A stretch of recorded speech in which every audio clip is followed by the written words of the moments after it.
Halo semuanya, jumpa kembali di YouTube channel Wen Anthony dalam kisah Bersekutu dengan Iblis. Mari kita mulai hiburan misteri ini di YouTube channel Wen Anthony. Pagi itu, udara di desa masih diselimuti kabut tipis. Embun yang menggantung di ujung daun membuat tanah pekarangan belakang rumah Andi terasa lembab. Dengan sebilah cangkul usang di tangannya, Andi menghela nafas panjang. 3 hari sudah ia tidak mendapatkan panggilan kerja serabutan. Tak ada yang butuh tenaganya untuk mengangkut pasir, batu, menebang bambu, atau membersihkan kebun. Sejak fajar ia memutuskan untuk mencabut singkong yang tumbuh di belakang rumah. Hanya itu yang bisa ia sajikan di meja makan hari ini.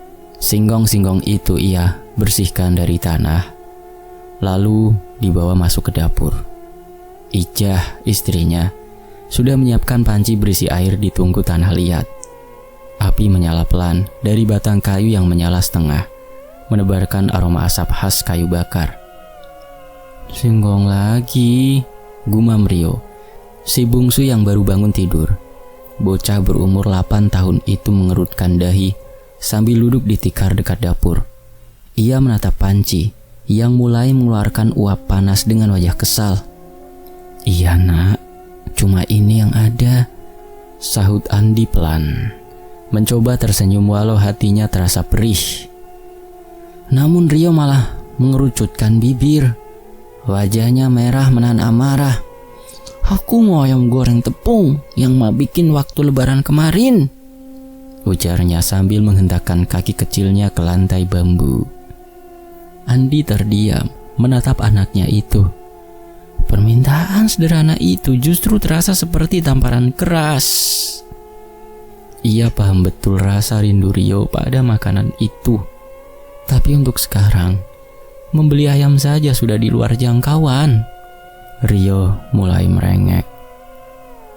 "Ayam pak, aku gak mau makan singkong," suaranya semakin meninggi. Lalu ia memalingkan wajah, matanya berkaca-kaca. "Rio," Ijah menegur dengan nada tegas. Ia bangkit dari kursinya, lalu mencubit pelan paha anak bungsunya itu. "Jangan manja, makan apa yang ada, bersyukur." Tapi Rio malah berbalik, meringis menahan sakit, lalu berlari masuk ke bilik. Tak lama, terdengar suara isak tangisnya.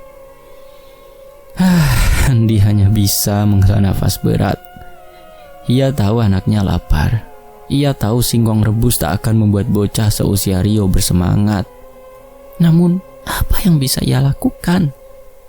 Sejak kemarin, isi kantongnya hanya recehan yang tak cukup untuk membeli sepotong daging ayam. "Sudahlah," ucap Ija pelan, mencoba menghibur suaminya. "Namanya juga anak-anak, nanti juga diam kalau hatinya udah lega."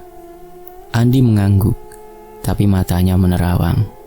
Pandangannya jatuh pada tungku, melihat air dalam panci mulai mendidih. Asap yang keluar seperti mengejeknya, mempertegas kemiskinan yang mengekang mereka.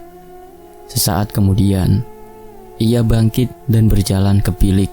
Di sana Rio sudah meringkuk di kasur tipis, memeluk bantal dengan mata yang masih basah. Andi duduk di tepi kasur, membelai rambut anaknya dengan hati-hati.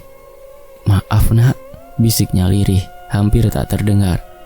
"Bapak janji suatu saat nanti kita makan ayam goreng lagi." Rio tidak menjawab. Bocah itu hanya menutup matanya rapat-rapat, mencoba melupakan perutnya yang keroncongan. Di luar, aroma singkong rebus mulai memenuhi ruangan.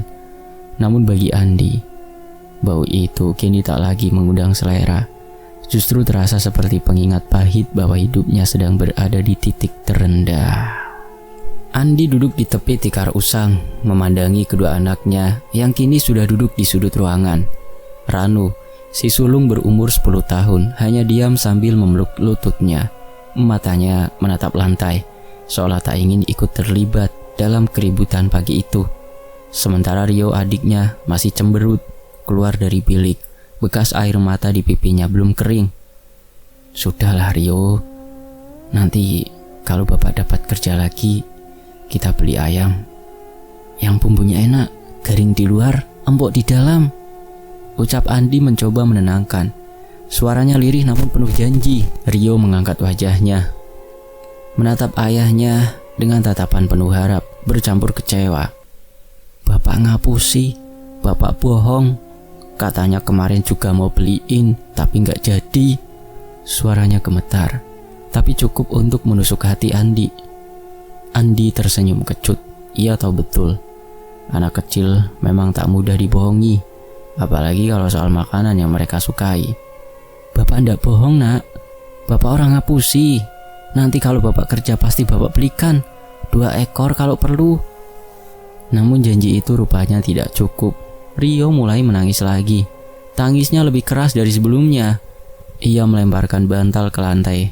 Bocah itu bangkit, lalu berguling-guling di lantai bambu, memukul-mukul kakinya ke tanah. "Bapak, beliin sekarang, Pak!" teriaknya di sela-sela tangis. Andi hanya terpaku. Dalam hati, ia ingin sekali memenuhi permintaan itu, tapi apa daya?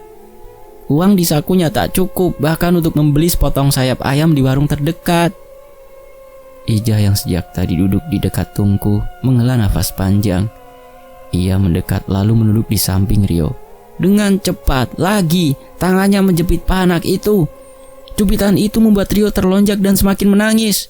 "Rio, jangan memaksa bapakmu begitu. Kita makan apa yang ada. Kalau lapar ya makan singkong, itu makanan kita dari dulu.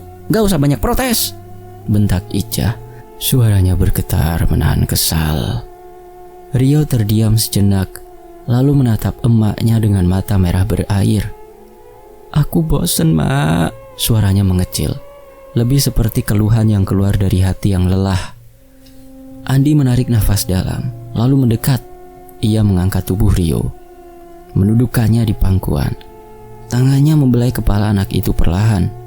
"Bapak ngerti nak, tapi sekarang kita makan ini dulu ya, biar perut tidak kosong. Nanti masuk angin kamu. Kalau bapak sudah kerja lagi, kita beli ayam goreng. Bapak janji." Ranu yang sejak tadi diam akhirnya bersuara.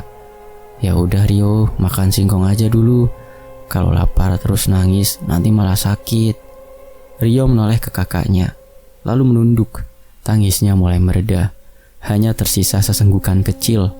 Andi tahu meski anaknya diam, rasa kecewa itu belum hilang. Tapi setidaknya amarah kecilnya mulai padam. Di tungku, singkong rebus mulai matang. Ijah mengangkatnya, meletakkannya di tampah kecil, lalu menaruh di tengah tikar.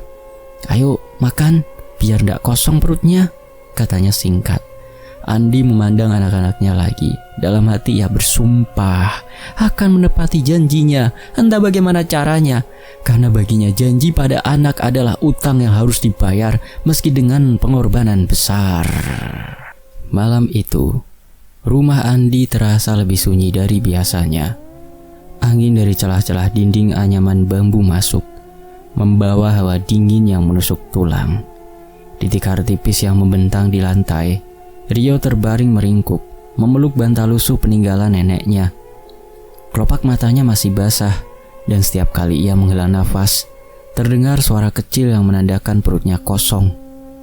Andi duduk di sampingnya, menatap wajah polos itu dalam temaram cahaya lampu minyak. Ada sesuatu yang menghantam batinnya, semacam rasa bersalah yang menusuk, membuat dadanya sesak. Bocah sekecil itu sudah tahu rasanya kecewa, hanya karena sepotong ayam goreng yang tak bisa ia hadirkan di meja makan malam itu. Perlahan, Andi mengulurkan tangannya, membelai rambut hitam Rio yang acak-acakan. Jari-jarinya menyusuri helaian rambut itu dengan hati-hati, seolah setiap sentuhan adalah permintaan maaf yang tak pernah terucap. "Maaf nak," bisiknya lirih nyaris tersangkut di tenggorokan.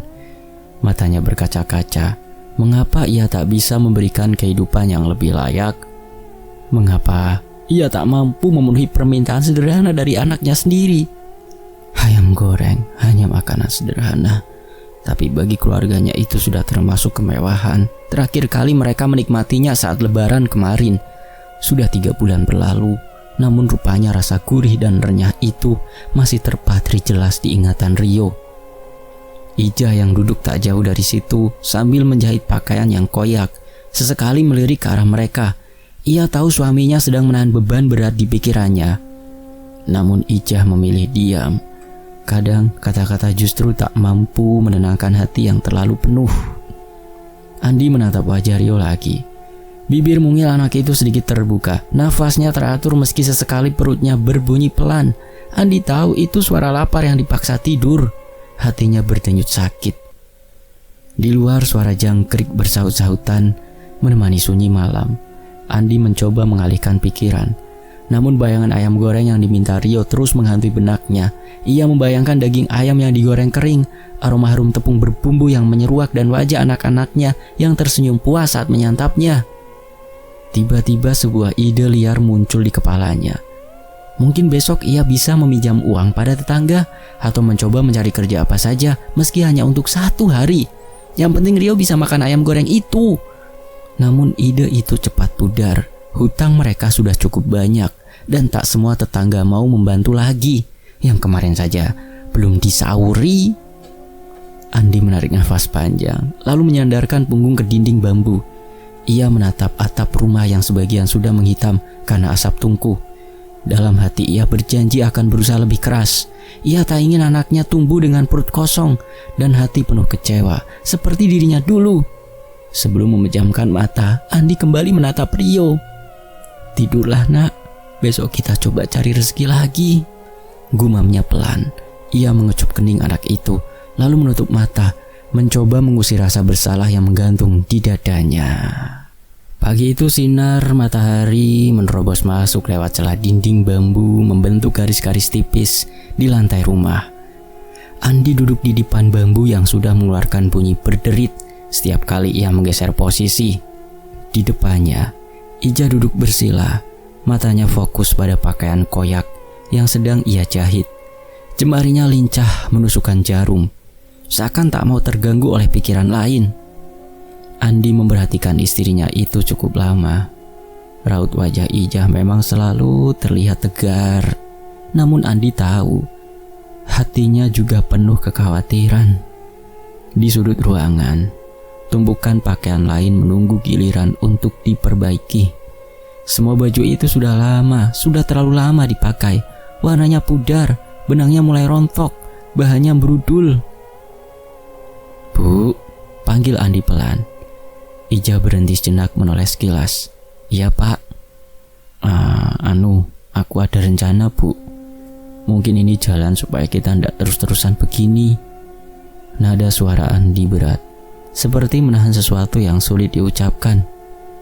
Ija meletakkan jarum dan kain di pangkuannya. "Maksudnya pak?" Andi menarik nafas panjang, matanya menatap lantai. "Aku mau merantau ke kota, cari kerja yang lebih pasti, biar bisa kirim uang tiap minggu buat kamu sama anak-anak." Mendengar itu, wajah Ija langsung berubah. Alisnya mengerut, matanya menatap tajam. "Merantau?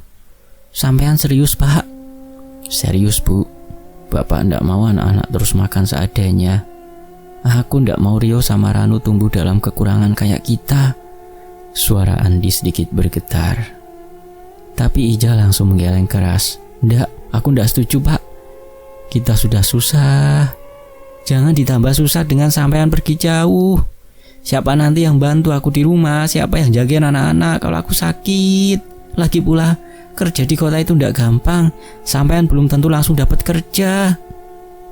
Andi terdiam. Ia tahu semua kekhawatiran Ija benar. Namun ia juga tahu kalau tetap tinggal di desa tanpa kepastian kerja, keadaan mereka tak akan berubah. "Aku cuma mau coba aja. Mungkin ini satu-satunya cara." Ija menunduk, memeluk kain yang tadi ia jahit. "Aku gak mau, susah senang kita harus bareng.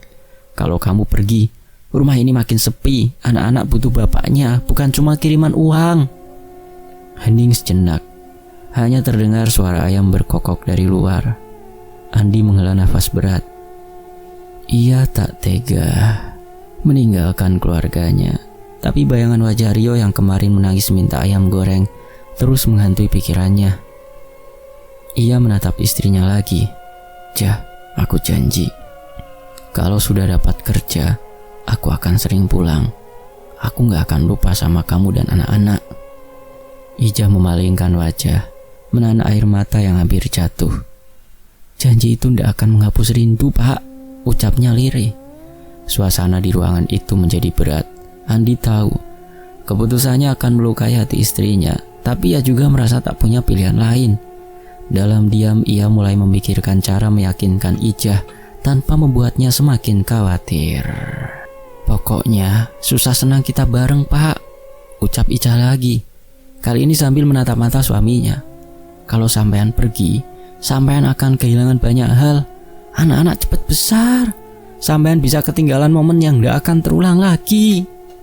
Andi menunduk, jemarinya meremas ujung celana lusuhnya. Hatinya bergejolak. Ia paham maksud Ijah, tapi ia juga tak bisa mengabaikan kenyataan bahwa masa depan anak-anak mereka sedang terancam oleh kemiskinan yang tak kunjung berakhir. Aku ngerti, Bu. Andi mulai bicara dengan suara pelan.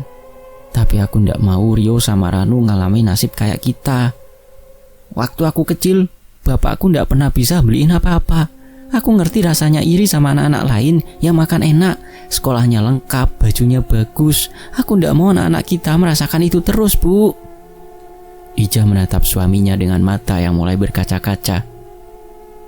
Aku tahu, sampean mau yang terbaik buat mereka, Pak. Aku juga mau. Tapi sampean yakin kalau sampean ke kota, semua itu langsung bisa berubah?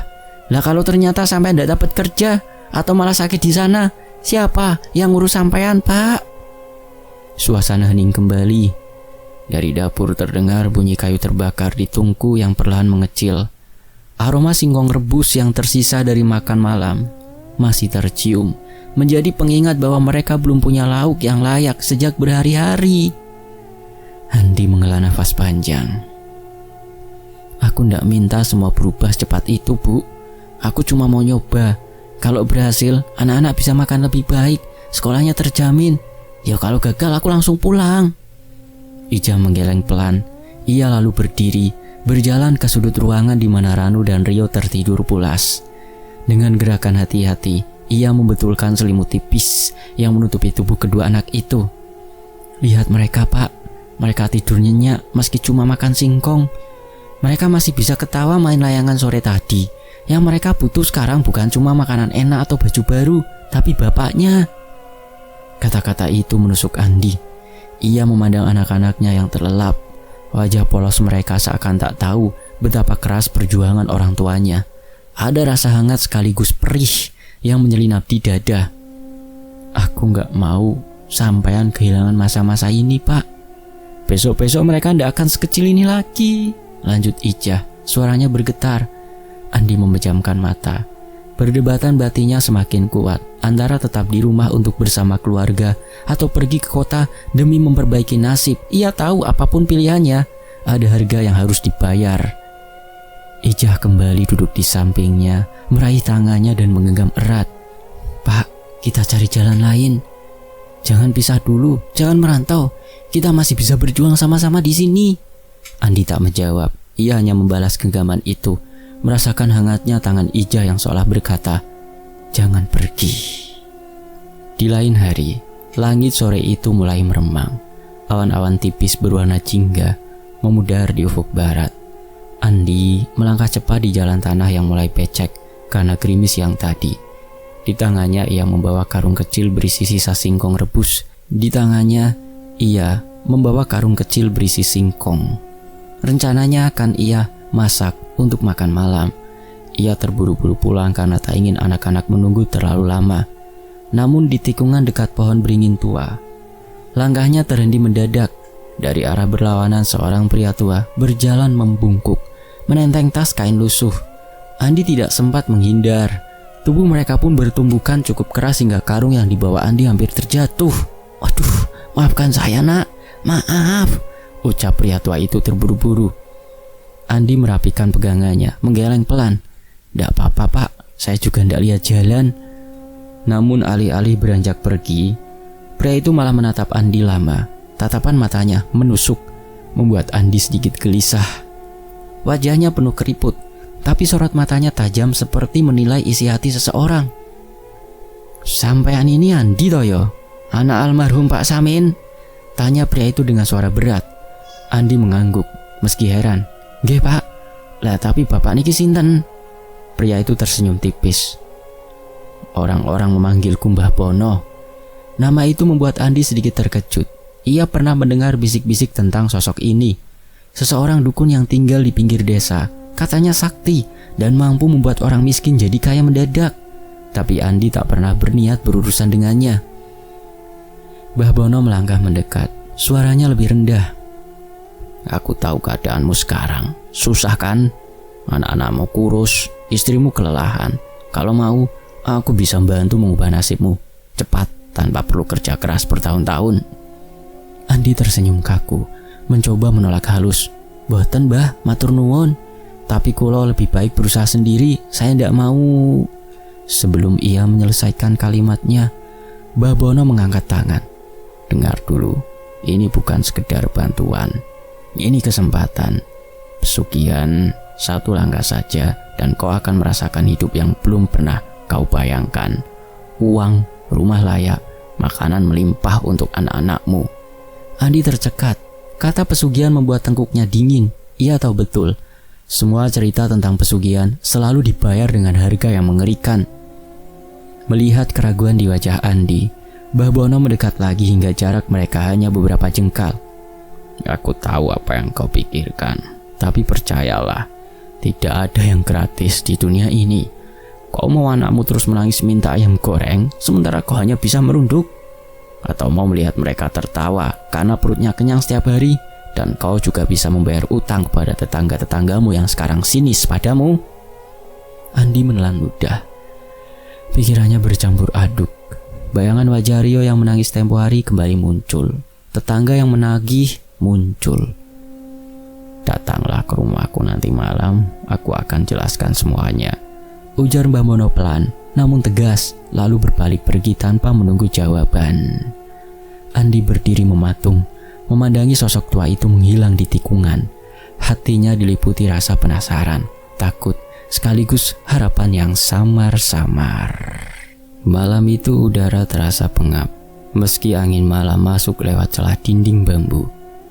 Andi berbaring di tikar tipis, matanya menatap gelap langit-langit rumah. Namun pikirannya tak henti berputar. Bayangan pertemuannya dengan Mbah Bono masih jelas terpatri. Dan di sudut ruangan, di dalam lemari kayu yang catnya sudah mengelupas, tersimpan sebuah buntalan kain berisi uang dalam jumlah yang belum pernah ia lihat seumur hidupnya. Tangan Andi sempat bergetar saat menyimpannya. Uang itu, kata Mbah Bono, hanya tanda awal. Jika ia setuju melanjutkan ritual pesugihan, tidak ada perjanjian yang ia tanda tangani malam ini. Tapi entah bagaimana, uang itu sudah ada di tangannya. Ia belum memutuskan apapun, tapi godaan itu terus mengusik. Sekitar tengah malam ketika sunyi sudah benar-benar menelan desa, Andi merasa bahunya diguncang pelan. Ia membuka mata dan mendapati istrinya berdiri di sisinya. Wajahnya tegang, matanya merah, entah karena mengantuk atau habis menangis. "Pak, jawab aku," suara Ija bergetar. "Dari mana uang sebanyak itu, Pak?" Andi terdiam. "Uang apa, Bu?" tanyanya mencoba mengulur waktu, meski ia tahu itu percuma. Ija menatapnya tajam. "Jangan pura-pura sampai Anda tahu. Aku lihat waktu tadi kau masukin buntalan ke lemari. Isinya uang kan? Banyak sekali. Dari mana?" Suaranya meninggi, dan kini air matanya mulai jatuh.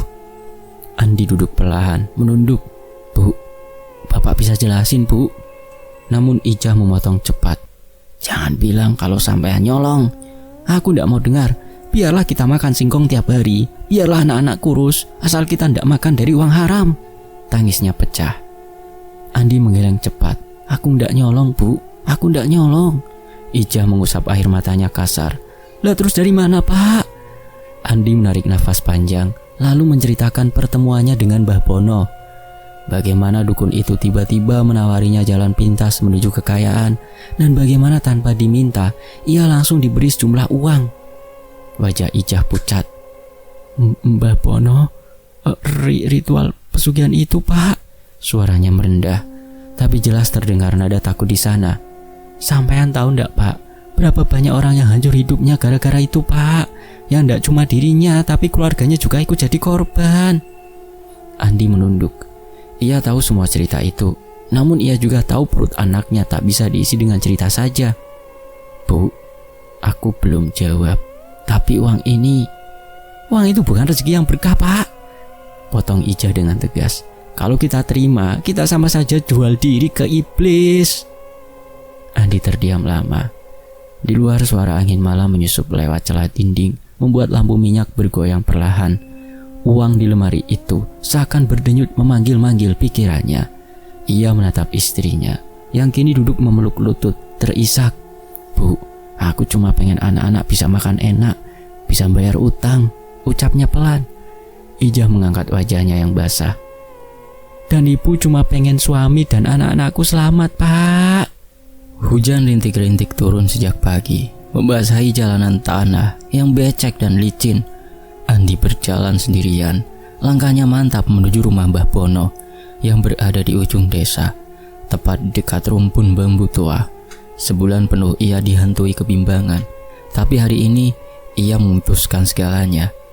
Wajah Rio yang pucat, tubuh kurus ranu, dan mata Ija yang makin cekung terus menghantui pikirannya. Ia sudah mencoba mencari pekerjaan ke sana kemari, tapi hasilnya nihil. Hutang di tetangga dan di warung semakin menumpuk, dan sekarang alhasil tak ada yang meminjaminya. Makan sehari-hari hanya dengan singkong. Di depan rumah Mbah Bono, udara terasa lebih dingin dari biasanya. Rumah itu berdinding papan tua dengan atap ijuk yang sebagian hitam dimakan lumut. Suara bambu berderi tertiup angin menambah suasana mencekam. Andi mengetuk pintu perlahan. Tak lama, daun pintu terbuka, menampakkan sosok Mbah Bono dengan tatapan tajam yang seakan menembus isi kepalanya. Akhirnya kamu datang juga. Andi mengangguk. Saya setuju Mbah. Mbah Bono tersenyum tipis, lalu mempersilahkannya masuk. Ruangan itu remang, hanya diterangi lampu minyak yang diletakkan di atas meja kecil. Bau kemenyan bercampur anyir memenuhi udara. Di sudut tergantung beberapa benda aneh. Kain hitam, botol berisi cairan keruh, dan topeng kayu yang matanya kosong. Kamu sudah pikir matang-matang? Tanya Mbah Bono sambil duduk bersila di depan meja. Tidak ada jalan mundur. Kalau sudah mulai, ada resikonya, ada konsekuensinya. Andi menelan ludah, tapi matanya mantap. Saya sudah siap Mbah, asal kehidupan saya tidak susah lagi. Mbah Bono mengangguk pelan. Bagus, kau punya tekad. Tekad itulah yang akan mengikat perjanjian ini. Ia lalu mengambil sebuah kendi tanah liat dari bawah meja, menuangkan cairan berwarna merah ke dalam mangkuk. Ini bukan darah manusia, tapi darah yang akan mengikat kita dengan makhluk yang memberimu kekayaan. Kau minum ini, lalu ikuti semua petunjukku. Andi memandangi mangkuk itu sejenak. Aroma logam menusuk hidungnya. Tangan kirinya sedikit bergetar, tapi ia meraih mangkuk itu dan meneguk isinya dalam sekali minum. Rasanya pahit, getir, dan panas di tenggorokan. Mbah Bono tersenyum. Mulai malam ini, rezekimu akan datang berlimpah ruah. Kau hanya perlu melakukan satu hal, memberi pinjaman pada siapapun yang meminta. Sisanya akan berjalan sendiri. Andi mengernyit. Memberi pinjaman? Ya, tapi ingat, yang tidak membayar akan menjadi bagian dari bayaranmu pada mereka. Akan jadi tumbal. Andi terdiam. Jantungnya berdegup cepat. Ia paham maksudnya, namun tak mau memikirkannya terlalu jauh. Yang ada di kepalanya hanya satu, uang, makanan, pakaian layak, masa depan anak-anak, tempat tinggal yang layak. Saat ia melangkah keluar dari rumah itu, hujan sudah reda. Angin sore membawa aroma tanah basah, seolah menyambut babak baru dalam hidupnya. Andi menatap langit kelabu, tak sadar bahwa keputusannya hari ini akan mengikatnya pada sesuatu yang tak bisa dilepaskan. Perubahan hidup Andi terjadi begitu cepat, bahkan ia sendiri hampir tak percaya. Dalam hitungan minggu sejak pertemuan akhirnya dengan Mbah Bono, uang seolah mengalir tanpa henti. Orang-orang datang meminjam uang padanya, mulai dari tetangga dekat hingga warga desa lain yang sebelumnya bahkan tak pernah menyapanya. Di teras rumahnya yang dulu reot, kini berdiri kursi kayu baru dan tikar pandan yang masih harum anyaman. Andi duduk sambil menyeruput kopi hitam, menatap deretan tamu yang silih berganti datang. Senyum tipis selalu tersungging di wajahnya. Namun di balik itu, ada rasa getir yang tak ia tunjukkan. Dulu ketika ia masih berkubang dalam kemiskinan, jarang sekali ada yang berkunjung. Orang-orang bahkan berpaling saat berpapasan di jalan. Tapi sekarang, mereka berlomba-lomba mencari perhatiannya, menyapanya dengan ramah dan menyebutnya Pak Andi dengan nada hormat. Ijah memperhatikan semua itu dari balik pintu. Ia tak banyak bicara, hanya sesekali membantu menyajikan minuman untuk para tamu. Meski wajahnya tersenyum, matanya menyimpan kekhawatiran yang semakin hari kian dalam. "Pak, ini kopi sama pisang gorengnya," ucap Ijah sambil meletakkan nampan di meja. "Terima kasih, Bu," jawab Andi sambil melirik istrinya sekilas. "Anak-anak sudah dibelikan ayam goreng belum?" "Sudah, Pak." Sementara itu obrolan tamu-tamunya selalu sama, meminjam uang. Andi jarang menolak, bahkan ia kerap memberikan jumlah lebih besar dari yang diminta. Dengan perjanjian sederhana, bayar sesuai waktu yang dijanjikan. Tidak ada riba, tidak ada bunga, tidak ada ancaman, setidaknya bukan dari mulutnya. Dan desa mulai heboh membicarakan betapa dermawannya Andi. Beberapa warga menganggapnya orang kaya baru yang berhati baik. Namun ada juga yang berbisik-bisik di belakang, curiga pada sumber kekayaannya yang datang terlalu mendadak. Malamnya, setelah tamu terakhir pulang, Andi duduk termenung di ruang tengah. Uang yang ia dapat hari itu ia hitung kembali. Jumlahnya jauh lebih besar daripada apa yang ia keluarkan. Semuanya persis seperti yang dikatakan Mbah Bono. Uang datang tanpa henti, tanpa perlu susah payah. Ijah duduk di sebelahnya. "Pak, sampean tidak pernah khawatir?" tanyanya pelan. Andi menoleh, pura-pura tidak mengerti. "Khawatir apa, Bu?" "Semua ini terlalu cepat loh, Pak, kayak ngimpi. Aku takut kalau ada yang harus kita bayar nantinya," jawab Ijah menatap lekat-lekat. Andi menghela nafas. "Kita sudah bayar selama ini dengan susah payah, Bu. Sekarang waktunya saatnya kita nikmati. Anak-anak bisa makan ayam, sekolah tanpa kekurangan, itu yang penting. Dan hutang kita lunas, malah kita yang memberi utangan pada para warga." Ijah terdiam, namun hatinya tak tenang. Ia merasakan ada sesuatu yang telah mengintai di balik semua kemewahan yang mendadak ini. Di luar, angin malam bertiup kencang, membuat pintu bambu berderit pelan. Andi memejamkan mata, mencoba mengusir rasa resah yang mulai muncul di hatinya. Ia tahu ini baru permulaan. Di lain waktu, awalnya Andi menganggap semua itu hanya kebetulan. 2 orang yang meminjam uang darinya meninggal selang beberapa minggu kemudian. Namun pola itu terus berulang, terlalu rapi untuk disebut takdir biasa. Mereka yang datang dengan wajah memelas, meminjam uang untuk biaya berobat, modal usaha, atau sekedar membeli beras, memang selalu disambut baik oleh Andi. Ia mengangguk ramah, menyerahkan uang tanpa ragu. Tidak ada ancaman, tidak ada kata-kata kasar, hanya satu pesan: bayar tepat waktu. Namun ketika tenggat itu lewat dan mereka belum mampu melunasi, tak sampai sehari, kemudian kabar kematian mereka pun terdengar. Tubuhnya kaku, mata menghitam, seolah habis disiram arang. Bibirnya membiru, seperti dicekik hawa dingin yang menusuk tulang. Desa mulai geger. Orang-orang membicarakan kutukan aneh yang seolah mengikuti Andi. Ada yang mulai takut meminjam uang darinya, tapi banyak pula yang tetap nekat karena kepepet, karena kebutuhan, atau karena tergiur kemudahannya. Dan setiap kali ada yang gagal membayar, harta Andi semakin bertambah. Tanah, emas, bahkan sawah yang dulu tak pernah ia miliki, kini menjadi miliknya.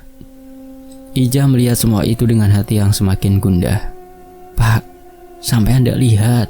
Semua yang mati itu orang yang berutang sama sampean loh. Ini bukan berkah, ini..." Suaranya tercekat. Andi hanya menatap istrinya. Senyum tipis terukir di bibirnya. "Bu, mereka kan memang harus bayar. Dunia ini tidak punya tempat untuk orang yang tidak menepati janji. Tapi ini nyawa mas, nyawa, bentak Ijah, matanya berkaca-kaca. Andi menghela nafas, lalu beranjak pergi tanpa memberi jawaban. Ia tak mau membicarakan itu lagi. Baginya kesepakatan dengan Babono adalah pintu yang sudah ia lewati. Tidak ada jalan kembali. Malam-malamnya kini berbeda. Ia sering terbangun oleh suara-suara aneh di halaman. Bisikan lirih, derap langkah kaki yang tak terlihat wujudnya. Kadang ia melihat bayangan hitam sebesar manusia berdiri di sudut pekarangan, hanya mengamati tanpa bergerak. Di dalam mimpinya, Andi sering melihat sosok tinggi dengan mata merah menyala, tersenyum sambil menawarinya emas yang mengalir seperti air. Dan setiap kali ia menerima emas itu dalam mimpi, keesokan harinya selalu ada kabar kematian baru. Waktu berjalan dan kekayaan Andi mencapai puncaknya. Rumah gubuknya sudah berubah menjadi rumah berdinding tembok dengan atap genteng merah, halaman luas, perabotan baru, dan anak-anaknya kini berpakaian rapi, makan 3 kali sehari. Namun, suasana rumah itu dingin. Ijah jarang tersenyum. Rio dan Ranu sering terlihat murung. Mereka tahu, meski tak sepenuhnya mengerti, bahwa semua ini dibayar dengan sesuatu yang mengerikan. Suatu sore kabar kematian lagi-lagi datang. Korbannya kali ini adalah tetangga yang sudah seperti keluarga sendiri. Saat jenazahnya diusung melewati depan rumah, Ijah berdiri di teras sambil menatap Andi dengan tatapan yang sulit dijelaskan. Perpaduan antara takut, benci, dan sedih. Andi menatap balik, lalu menutup pintu pelan. Di balik senyum sinisnya, ia tahu ia tak lagi sekedar bersekutu dengan iblis.